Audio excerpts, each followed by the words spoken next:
Hello and welcome. I'm Sri Roy with Sleep Review, and I'm thrilled to be here with cardiologist, sleep specialist Barbara Hutchinson, MD, PhD, FACC. Hutchinson is owner and managing partner at Chesapeake Cardiac Care in Maryland. This episode is sponsored by Jazz Pharmaceuticals. Today we are chatting about sodium intake. The FDA recently released guidance on voluntary target concentrations for sodium in commercially processed, packaged, and prepared foods. These targets were designed to support a 12% reduction in the average American daily sodium intake from approximately 3,400 milligrams daily to 3,000 milligrams. What are your thoughts on this reduced goal for sodium intake in terms of impact on cardiovascular risk? Well, I think it's a good start as we talk about sodium because we know how important it is in terms of predisposing to a lot of cardiovascular risk factors.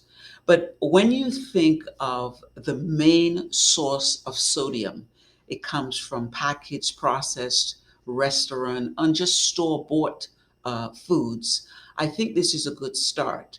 And 12% reduction, it's okay, but that 3,000 milligrams, according to the dietary guidelines, actually dietary guidelines takes it down to 2,300 milligrams. And if we look at some of the other organizations, such as the American College of Cardiology, the American Heart Association, it's even down to as much as 1,500 milligrams. So obviously, the lower it is, the better. But there are other factors we often have to take into consideration because on one end of the spectrum, you have some people that need salt, and we don't want people to leave this conversation today thinking that sodium is all bad because we need sodium in our bodies. It serves an important place as a mineral.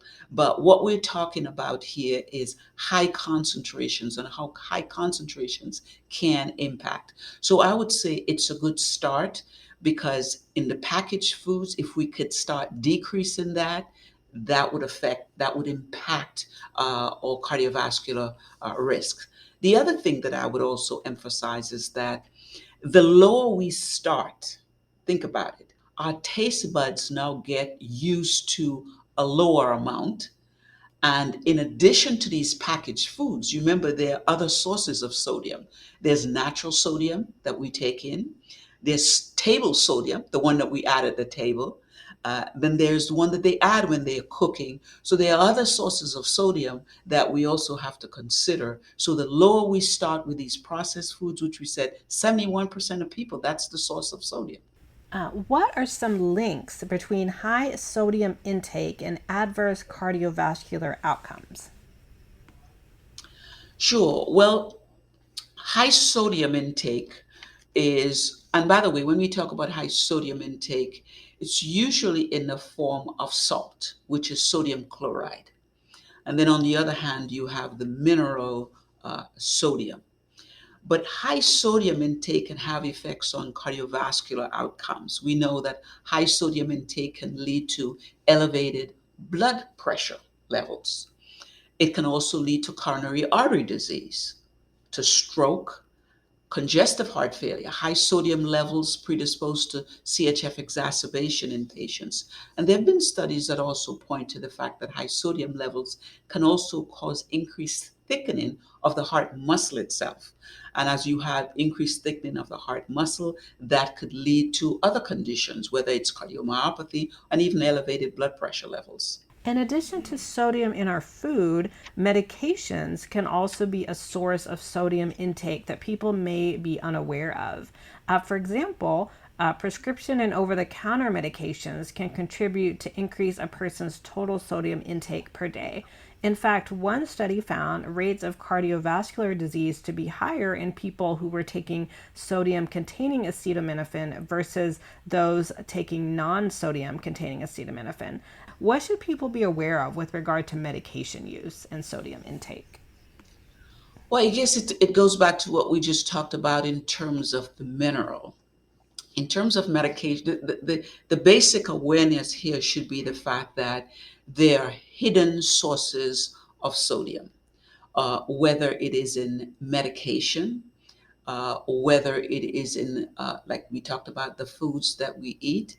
And so, as we look at medications, if you have one of the cardiovascular risk factors we talked about, the high blood pressure, congestive heart failure, you should be alerted to reading the labels.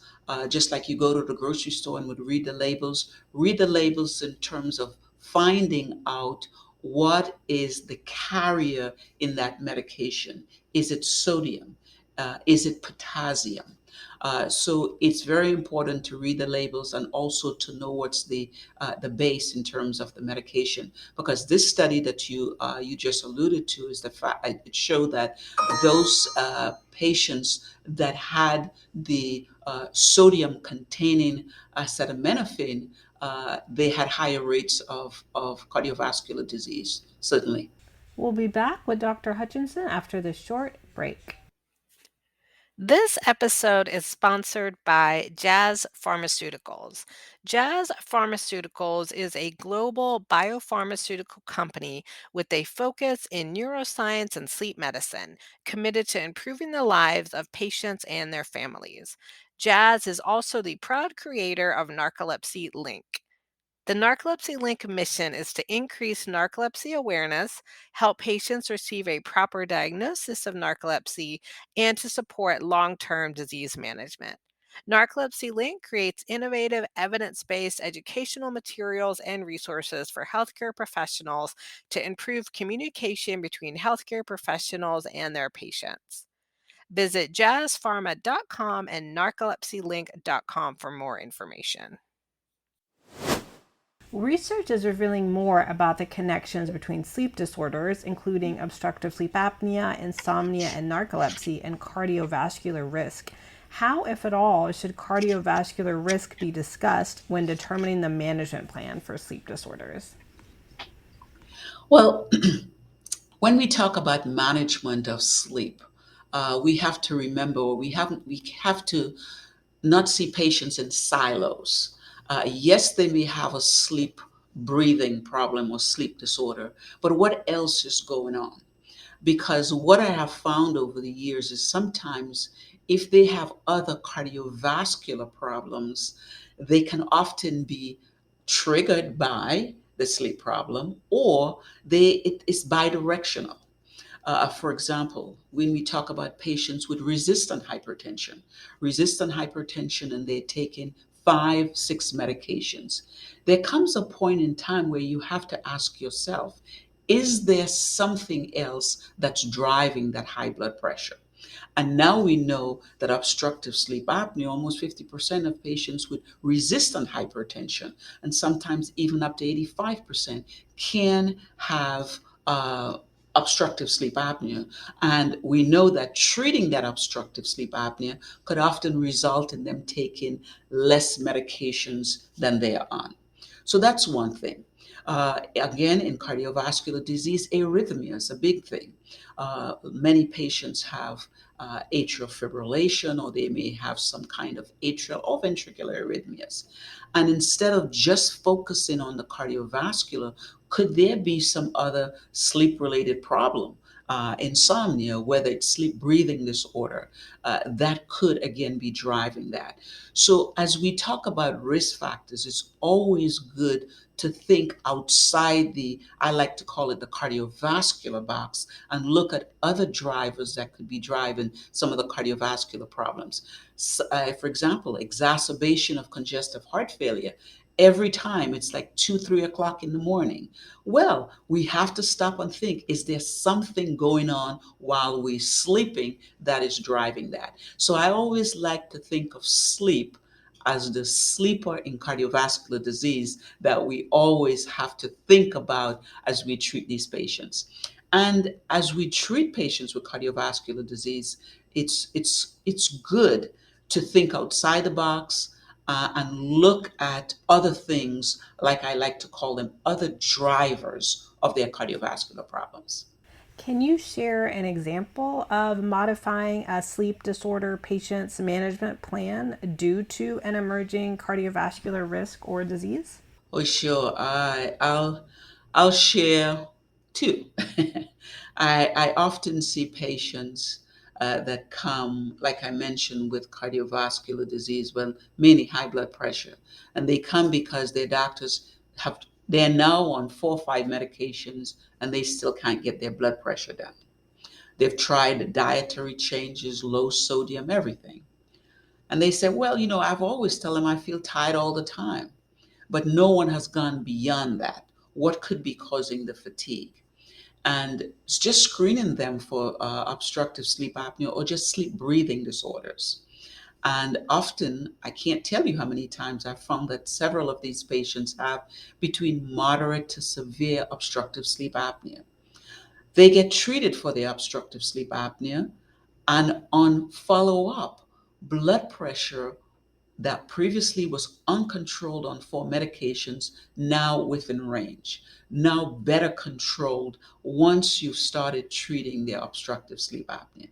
And that's just one example. But I've seen similar examples in patients with atrial fibrillation. Once a month, they're in the hospital, waking up at 2, 3 o'clock in the morning with atrial fibrillation. And no one has ever related atrial fibrillation with obstructive sleep apnea. They're screened, they have moderate to severe obstructive sleep apnea, the sleep apnea is treated, and all of a sudden now they have less frequent hospitalization or less frequent exacerbation of these atrial fibrillation episodes that they seem to be getting. So again, thinking outside the box and recognizing the link between atrial fibrillation, and there's clear data that points to the fact that although we have all the fancy techniques of treating atrial fibrillation, whether it's ablation, medication, we now know that despite all of that, if we don't treat one of the drivers like obstructive sleep apnea, we're just spinning our wheels because they'll just need more ablation, more medication. And clearly, studies have shown if we're able to treat the obstructive sleep apnea, there's less recurrence of the atrial fibrillation. We've talked a lot about sodium and heart health. Beyond sodium intake, what are some of the other modifiable cardiovascular risk factors that everyone, regardless of whether they have a sleep disorder or not, should be aware of? Sure, that's a great question because sometimes we could get so focused and miss the basics. And of course, there are some risk factors that we can't change. We can't give away our parents, although some people may want to, and we can't change our sex, although now there's surgical techniques that can happen, but for the most part. But there are other risk factors that can be controlled. And those are some of the ones that I want to talk a little bit about. Blood pressure. We know that there are certain things that can affect blood pressure, that can lower blood pressure. We talked about salt intake, but cholesterol levels. We know cholesterol can predispose to heart attacks, stroke, um, and coronary artery disease. So, controlling our cholesterol levels. Physical activity, being active, exercising at least 30 minutes, 5 days a week can go a long way. So these are all things that we could modify because as we modify these things, it can impact our overall cardiovascular risk. Our weight, obesity, knowing what our BMI is. Do we need to do portion control? Do we need to exercise? Do we need to watch our intake of saturated and unsaturated fats? So, all these controlling our weight, our BMI, sleep hygiene. We just talked about sleep and cardiovascular disease. That's the sleeper in cardiovascular disease. So, attending to good sleep hygiene because we know sleep related sleep disorders can affect our uh, cardiovascular diseases. Smoking, tobacco intake, uh, overall diet. We talked about sodium, but although we talk about sodium because sodium drives the sodium potassium ATPase pump, but we cannot forget other minerals such as potassium, watching potassium levels, because the higher the potassium level, the better it is, and the magnesium. So, other minerals that we can look at that we can control can also help in this area too. Well, thank you so much for chatting with us today. You can find Sleep Review at sleepreviewmag.com. Thank you so much for tuning in to this episode. Thanks for having me.